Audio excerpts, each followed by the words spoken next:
औज़ुबिल्लाहिमिनश्शैतानिर्रजीम बिस्मिल्लाहिर्रहमानिर्रहीम अस्सलाम वालेकुम रहमतुल्लाहि व बरकातुहू। प्यारे दोस्तों, माशाल्लाह क्रिकेट फैंस के लिए खुशखबरी है। आज पाकिस्तान और इंग्लैंड के दरमियान 7वां T20 मैच यानी कि फ़ाइनल मैच आज शाम 7:30 बजे लाहौर के कदाफी स्टेडियम में खेला जाने वाला है।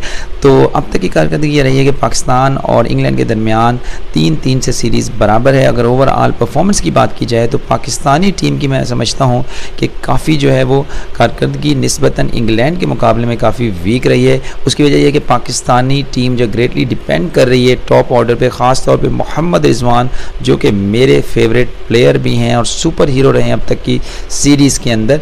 और उसके बाद जो है वो बाबर आजम ने निस्बतन अच्छी कारकर्दगी दी है। उसके बाद इफ्तिखार अहमद है।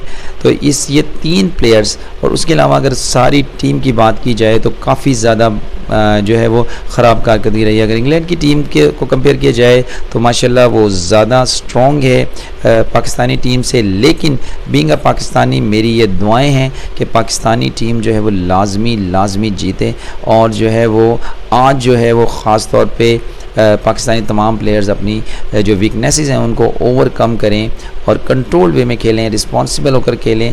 तो आप लोगों से भी दरख्वास्त है कि आप लोगों ने भी पाकिस्तान के लिए ज़रूर दुआ करनी है और 2 नफल पढ़ के अल्लाह ताला से दुआ करनी है कि अल्लाह ताला हमारी टीम को कामयाबी दे और अल्लाह ताला करे कि ये जो है वो सीरीज़ जो है पाकिस्तान जो है वो आज जो है वो जीत ले, क्योंकि आगे वर्ल्ड कप आ रहा है T20 वर्ल्ड कप जो कि 16 तारीख से जो है 16 अक्टूबर से शुरू होगा।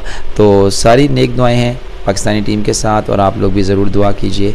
इंशाअल्लाह एक नई वीडियो में आपसे दोबारा मिलता हूँ। तब तक के लिए फ़ी अमानिल्लाह। अस्सलाम वालेकुम व रहमतुल्लाहि व बरकातुहू।